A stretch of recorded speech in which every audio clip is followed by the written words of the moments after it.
Hi hello నమస్కారం. నేను మీ doctor Mobina orthopaedician. ఈరోజు ఒక 6 years బాబుకి పాదంలో మెటటార్సల్ అంటామండి, అది ఫ్రాక్చర్ అయింది. బాగా స్వెల్లింగ్ ఎక్కువ ఉంది. ఆ బాబుకి పిఓపి అనేది క్యాస్ట్గా వేస్తున్నాము. అంటే ముందు స్లాబ్ వేసాము 3 days బ్యాక్. ఆ బాబు అసలు ఉంచుకోలేదు, మొత్తం పాడు చేసుకొని వచ్చారు. అందుకని చెప్పి క్యాస్ట్గా కన్వర్ట్ చేసాము.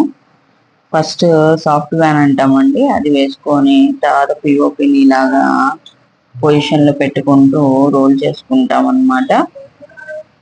దీన్ని షార్ట్ క్యాస్ట్ అంటాము. అది వేసాము.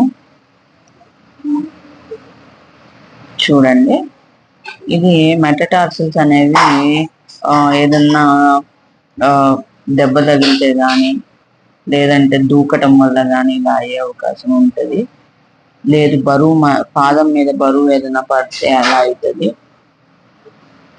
చూశారు కదా, ఇలా పొజిషన్ లో పెట్టేసి ఆ క్యాస్ట్ అనేది టైట్ గా అయ్యేంత వరకు ఉంచుతాం అలానే అదే పొజిషన్ లో. అప్పుడు అది స్ట్రాంగ్ గా అవుతుంది. దాన్ని మళ్ళీ రీమాడిఫై చేస్తాం అన్నమాట చిన్నగా. ఫస్ట్ ఒక లేయర్ తోనే వేసాం కదా పిఓపి, తర్వాత ఇప్పుడు సెకండ్ లేయర్ ఆఫ్ పిఓపి అనేది వేస్తున్నాం అనమాట.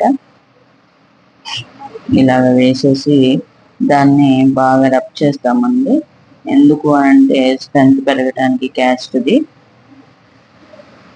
ఇలాగా. సో పిల్లల్లో ఏదన్నా ఫ్రాక్చర్స్ అలా ఉంటే నెగ్లెక్ట్ చేయొద్దండి. ఈ బాబుకి ఆల్రెడీ స్లాబ్ వేసాం స్వెల్లింగ్ ఉందని, కానీ వాడు ఉంచుకోలేదు పిల్లోడు. ఇప్పుడు క్యాస్ట్గా కన్వర్ట్ చేసాము. అది తీసేసి మళ్ళీ కొత్త క్యాస్ట్ వేసాము అనమాట.